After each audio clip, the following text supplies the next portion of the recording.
इसी भूखंड का हिस्सा है, कहीं दूसरे भूखंड में स्वर्ग और नरक विराजमान नहीं है। जब आप सुबह उठते हैं और आपके सामने जो आप चाहते हैं वैसे वैसे होता रहता है, तो आपका दिन बहुत अच्छे से जाता है, आप बहुत खुश रहते हैं। अगर आप खुश रहेंगे तो आपके आस पड़ोस के, आप जिसमें कार्यालय में काम करते हैं, सभी लोग खुश रहते हैं। लेकिन अगर आपके घर में वाद विवाद हो गया, ग्रह क्लेश हो गया, तो आपका जीवन तो नरक बन ही गया। अब जिस कार्यालय में आप कार्य करते हैं, वहां के कार्यालय में जितने कार्य करने के आदमी हैं, उनका जीवन भी नरक बन गया। तो आपकी मर्जी है कि अपने जीवन को स्वर्ग बनाएंगे नरक। बहुत अच्छा तरीका है, जितना ज्यादा हो सके ध्यान मुद्रा में बैठिए, ध्यान लगाएंगे तो आपके अंदर पॉजिटिव एनर्जी आएगी। जब आपको बोध नहीं था, जब आपको ज्ञान नहीं था, तब आपका एक दिन कितने अच्छे से गया।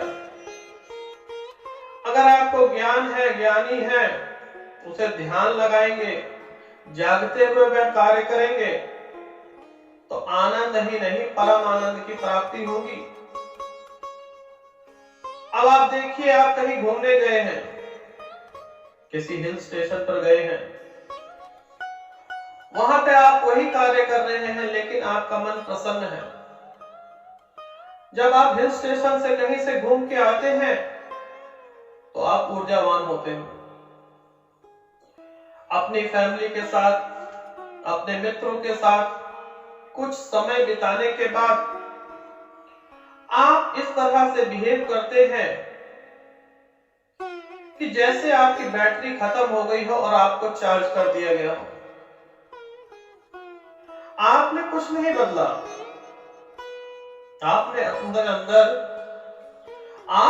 अंदर पॉजिटिव एनर्जी को वास किया, नेगेटिव एनर्जी का निष्क्रिय कर दिया। एनर्जी वही है, आपने उसको पॉजिटिव में लेना है या नेगेटिव में लेना है। अब आपने उसी ऊर्जा को खुश रहने में इस्तेमाल किया, आपकी बैटरी चार्ज हो गई। अब आप महीने 15 दिन के लिए बैटरी चार्ज हो गई। घर में एक खुशी का माहौल होता है। घर में जब खुशी का माहौल होगा तो आपका जीवन बढ़ जाता है। अगर आपके जीवन में, आपके घर में कलेश है, तो वह आपके नरक के समान ही है। अगर आपके जीवन में, कार्यालय में कहीं भी कलेश है, तो किसी नरक से कम नहीं है। अगर आप दिमाग पे ज्यादा जोर देंगे, शुगर, ब्लड प्रेशर की बीमारी, जहां शुगर और ब्लड प्रेशर हुई, वहां आपका जीवन नरक से कम नहीं। शुगर टेस्ट कराइए, शुगर और ब्लड प्रेशर होने के साथ हार्ट की प्रॉब्लम, किडनी की प्रॉब्लम, अनेकों प्रॉब्लम। अगर आप ध्यान मुद्रा में रहेंगे, खुश रहेंगे, जितना हो सके खुश रहने की कोशिश कीजिए। ऊर्जा वही है जो आपको दुखी कर रही है, और वही ऊर्जा आपको सुख भी दे सकती है, सुख भी प्रदान कर सकती है। वह आपको देखना है कि आप उस ऊर्जा को किस तरह से इस्तेमाल करके अपने जीवन को स्वर्ग बनाएंगे या नरक। सिंपल सी बात है, जियो और जीने दो। जितना हो सके लड़ाई झगड़े से बचिए। लड़ाई झगड़े में कुछ नहीं रखा। अपना ध्यान, जब आपको किसी चीज से लड़ने का हो या किसी चीज से, आप उस ध्यान को भटका दीजिए। आप दूसरा कार्य करने लगिए। जहां वह ध्यान भटक गया, आपका मन प्रसन्न होना शुरू हो जाएगा। आप म्यूजिक सुनिए, योगा कीजिए, जितना हो सके साइकिलिंग कीजिए, कुछ नहीं तो मॉर्निंग वॉक कीजिए। अगर कुछ भी नहीं कर सकते तो लोटन आसन कीजिए।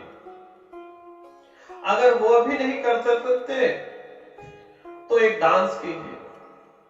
धीमे धीमे म्यूजिक का सुर लगाइए, गाने धीरे धीरे बजेंगे। ये रिसर्च में भी साबित हुआ है कि जो दिमागी रूप से कमजोर हैं, उन्हें म्यूजिक जो है वह उन्हें मेंटल अवस्था, डिप्रेशन की अवस्था से भी उबार देता है। खुश रहने के बहुत सारे साधन हैं, लेकिन दुखी रहने के कम ही साधन हैं। हम खुश क्यों नहीं रहते? हमारी इच्छा जो थी वो नहीं पूरी होती। सुख हम हमेशा दूसरों में ढूंढते हैं। हमारे दुखों का कारण जो है यही है कि हम दूसरों पर निर्भर रहते हैं। स्वयं अपने आप को पहचानिए, अपनी अंतरात्मा को पहचानिए। जितना हो सके अकेला रहना सीखिए। अकेले में भी परम आनंद है। कुछ घंटे अकेले रहिए, ध्यान में रहिए। आपका जीवन जो नर्क था, नर्क से स्वर्ग बन जाएगा। यह आपकी मर्जी है कि अपने जीवन को स्वर्ग बनाएंगे या नर्क, यह आप पर निर्भर करता है। स्वर्ग लोक और नर्क लोक इसी भूखंड का हिस्सा है, किसी दूसरे भूखंड में नहीं है। तो अपने जीवन को किस प्रकार से आप स्वर्ग और नर्क में बदल सकते हैं, यह आप पर निर्भर करता है।